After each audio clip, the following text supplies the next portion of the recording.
Hey Elliot, good morning. You get a video while I'm driving because that's when I got time to make one.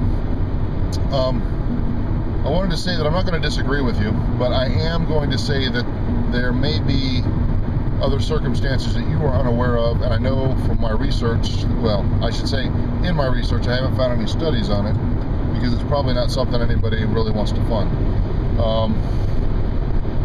But I think there are circumstances where men and women will be friends. And let me explain the specific circumstances. I work in a hospital, which is dominated, employed mostly. Most of the employees, probably, I want to say 75%, but I know it's over 60%, are women. And in that environment, 75% of the positions of authority are held by men.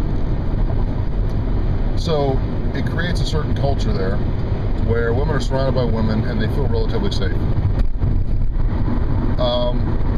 Also, in the particular hospital I work in,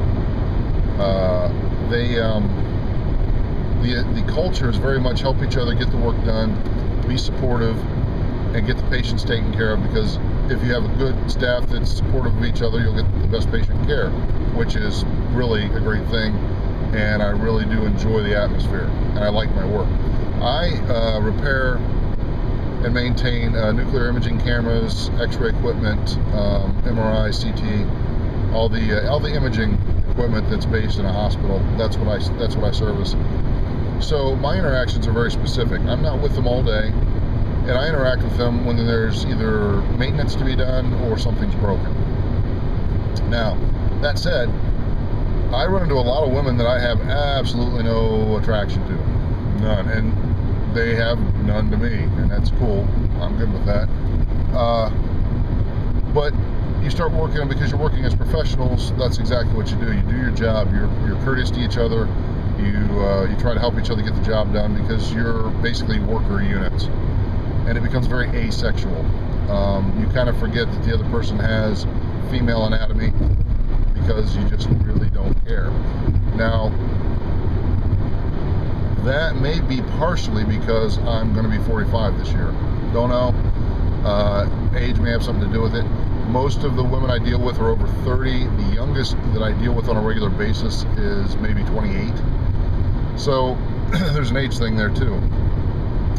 So you work with these people, you kind of become asexual. They're just people that you work with, and then you find out you have a common interest, whatever it is.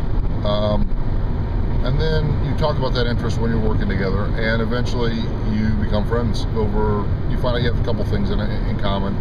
But there's never that big sexual pull, there's never that big sexual attraction. You just find out you have things in common. You maybe, hey, this event's going on, you want to, I'm going, you should probably go too, if you're interested. And you go do things together. You become friends. I don't think you could do that at 18. I don't think you can probably do that at 20 or 21. But, at my age, it's not uncommon. I know that there are people at the hospital that I do find attractive, and any friendship is born out of that, okay, there's a sexual attraction, let's do something else with it. That still exists. But there are people that I really absolutely no attraction to whatsoever, and have become friends with, that are women.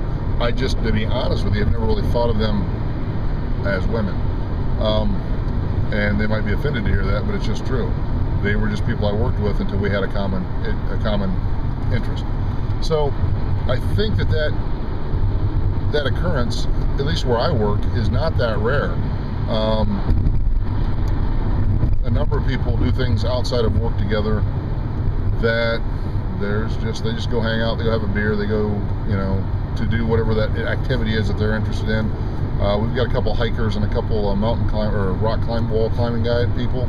They can do that together, and that's about the only time they see each other outside of work. But they do those things together. So I'm just saying that it's possible in the right environment, and that's my opinion. So take it for what it's worth, man.